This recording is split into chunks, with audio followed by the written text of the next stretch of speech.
جینے کا راز۔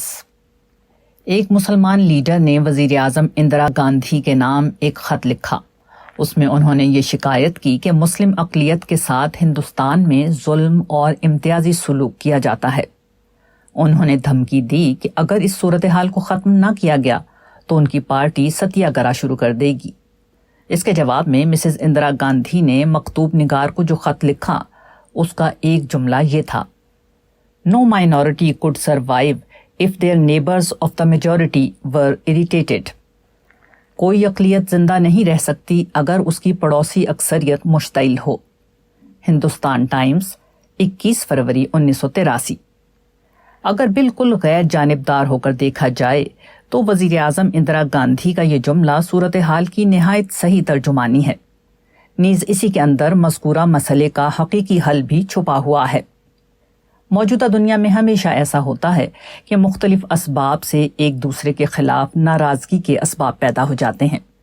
کوئی آگے بڑھ گیا ہے تو دوسروں میں اس کے خلاف حسد کا جذبہ، کسی کو زیادہ مل گیا ہے تو اس کے مقابلے میں اپنی محرومی کا احساس، کسی سے شکایت کی کوئی بات ہو جائے تو اس کے خلاف غصہ اور انتقام وغیرہ۔ اس قسم کے جذبات انتہائی عام ہیں اور وہ ہر سماج میں بلکہ ہر گھر میں موجود ہوتے ہیں، مگر عام حالات میں وہ دلوں کے اندر چھپے رہتے ہیں۔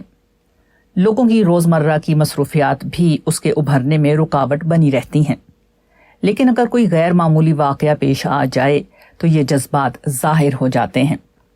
سماجی امن در حقیقت اس کا نام ہے کہ ان منفی جذبات کو دبا ہی رہنے دیا جائے۔ اس کے برعکس سماجی بدامنی یہ ہے کہ کوئی نادانی کر کے ان چھپے ہوئے جذبات کو مشتعل کر دیا جائے۔ یہ زندگی کی ایک اٹل حقیقت ہے۔ موجودہ مقابلے کی دنیا میں کوئی معاشرہ، حتیٰ کہ کوئی خاندان اس سے خالی نہیں ہو سکتا۔